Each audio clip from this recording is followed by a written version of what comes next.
All right, so in this module, we're going to talk about business continuity failures. So, Tony, why don't you walk us through this real quick? Absolutely.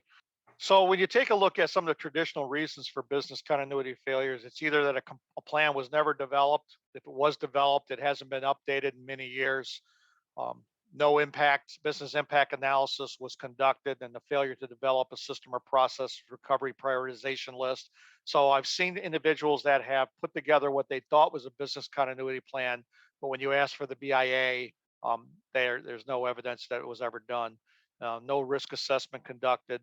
Um, Incomplete list of risk. I talked an example of that, but I've seen that more and more where you turn around and you start asking, well, what about this risk? I mean, think about it. A couple of years ago, cyber risk were not what they are today. But the fact is that I think cyber, always ranks in the top five with any organization.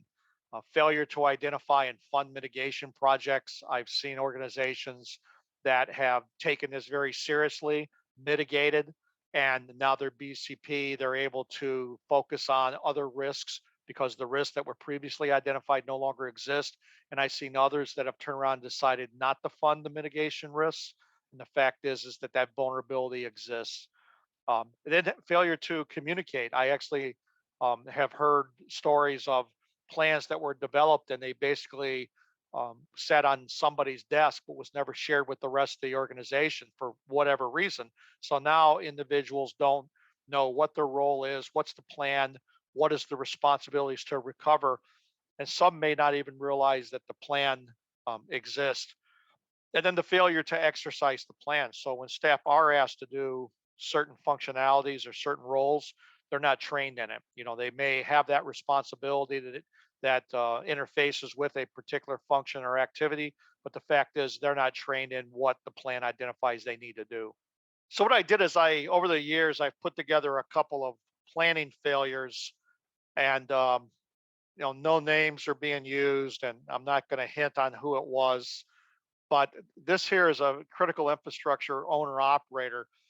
They took the time to identify that an emergency operations center was needed whenever they were dealing with hurricane recovery.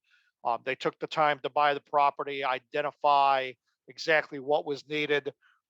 They took the time to identify that they needed, hardwired communications, microwave, cellular in case one failed, they had the backup.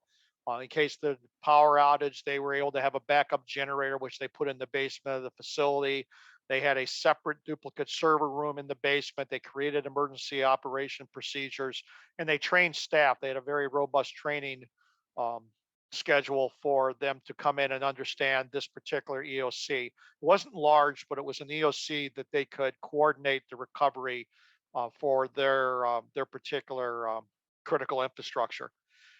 What happened is that although it had been identified and as what they needed to design, due to some budget cuts, they actually cut back on some of the design criteria. And what they did is they cut back on the design criteria associated for the blast proof windows. The windows were downgraded. What happened is that the first hurricane they got hit with was above the criteria. Windows blew in, staff were injured, water came into the building, and because the basement was where the generator and the servers were, they ended up failing. So the fact was is that they had done all the right things to identify what was needed, and it was a very well designed EOC up until the point where they allowed budget to impact their design criteria. Um, they've now addressed that, but the fact was is that particular infrastructure, critical infrastructure owner could not take any steps to recover for 24 hours. And they Mm. had identified in that 24 hours, there was a number of different functionalities that had to be recovered. And those set idle only because of the chaos associated with the damage of the COC. So again, they identified the need for it, did a nice job, but allowed some minor changes to impact it, not realizing the risk they placed on themselves. Another critical infrastructure owner operator identified the need to locate electrical mechanical parts near the coast. Um, Really what it was hurricane planning where they